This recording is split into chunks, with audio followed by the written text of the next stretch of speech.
Number one, for early childhood education and care, it is very clear that there are not one responsible body involved. There are actually 4 ministries and 4 ministers involved. And as a result, a lot of people fall through the gap. There's a lot of confusion. So number one, for 0 to 4 years old, they are parked under Kementerian Pembangunan Wanita, Keluarga dan Masyarakat under Rina Harun. Number 2, Tadika falls under Ministry of Education. Number 3, Taska Perpaduan, that falls under the Unity Ministry. And then number 4, you have Kementerian Pembangunan Luar Bandar, Rural Development, in charge of all the Taska and Tabika Kemas across the country. So when you have 4 different authorities, it is very confusing for parents who are reading the SOP. Don't talk about the Persatuan or Pengasuh who already know. Imagine the parents who do not know.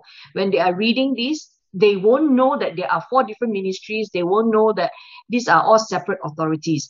And so because of that, we have already said during the Harapan government, we have initiated meetings to ask that early childhood be revamped and all parked under Ministry of Education for future coordination and also for continuity in the quality of education. By the time a child enters standard 1, they are ready from all different backgrounds. That's one.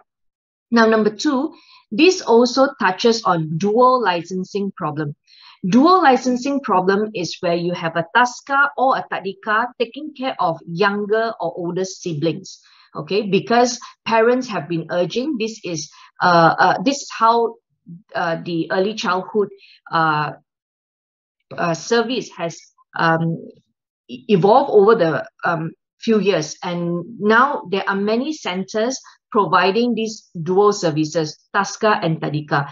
But the dual licensing problem, I have issued statement and asking for Ministry of Education and especially Rina Harun to make sure that this is coordinated.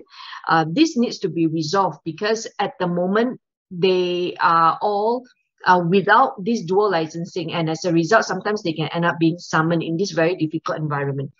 Now, number 3, I think we have done this press conference online. We have done the press conference in Parliament. We have issued statement. This is the 3rd time we are all talking about this.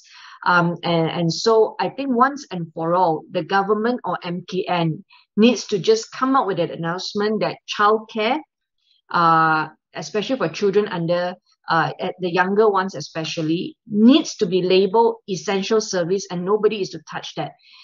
Because in whatever circumstances, whether it's MCO, CMCO and all that, this needs to remain open. So the only time I think you will shut down a Taska or Tadika is when there's infection. That means there are positive cases in there. Other than that, I think it should be standardized, just like how you open hospital and grocery store. Taska and Tadika must always be categorized as essential service to avoid this problem happening in MCO 4.0, for example. Now, finally, I want to talk about the last minute notice. The last minute notice, especially for children who cannot talk yet, and that is the Taska age, 0 to 4 years old. When you have last minute notice, you will have parents scrambling for last minute ad hoc random childcare arrangement. And that would mean that the child would be passed on to somebody in the same district, because in this environment, a lot of parents are afraid of sending their children to the grandparents because the grandparents are in the high risk group. So you don't want the grandparents to pick up COVID. But when you have last minute notice and parents have to work, because the condition now is so difficult for many people don't dare to tell their bosses that I don't have childcare because they are afraid of losing their job. And as a result, people will park these children anywhere with the neighbor next door, people who are not trained to handle young children. And worst of all, these young kids below 4 years old, even if there are abuses, they are not able to communicate to their parents. And so these cases will not be picked up until later on. And so last minute notice to MKN, last minute notice will definitely harm children in the process. We are just waiting for Parliament to open so that we can actually ask for this data, how many police reports have been lodged during this time. And as a result of confusing SOPs, putting children at risk. So I think MOE need to be a little bit more understand what happened on the ground. I mean, these days tuition center doesn't really operate merely as a tuition center only. It also provide care services.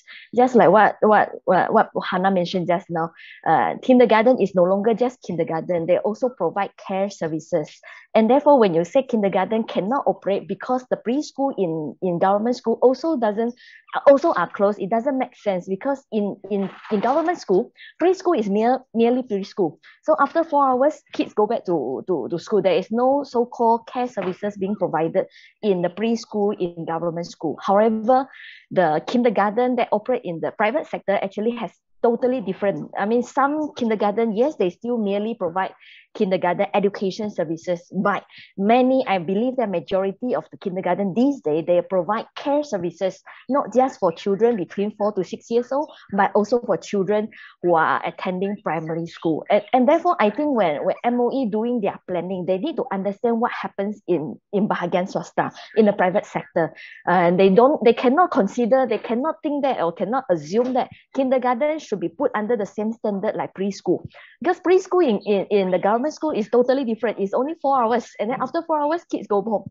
There's no care services, but you cannot adopt the same standard for kindergarten. Otherwise, the parents will suffer, the teachers will suffer. And then we need to see more communication between NKM and also MOE. We cannot have NKM say one thing, MOE said one thing, and then later on PM said another thing. Actually, in this case, I would say it looks like NKM and PM, they understand kindergarten and childcare, they belong to the same category, and they are trying to apply same SOP for these two, childcare center and also kindergarten. But MOE is the one who make very unreasonable decision here, saying that kindergarten need to be closed because school are closed, and therefore kindergarten need to be closed as well. I think that is a little bit insensitive, doesn't really understand how kindergarten operate on the ground these days, and is going to cause a lot of confusion. It's really like less than 24 hours, suddenly say kindergarten cannot operate, parents need to rush back to get their children.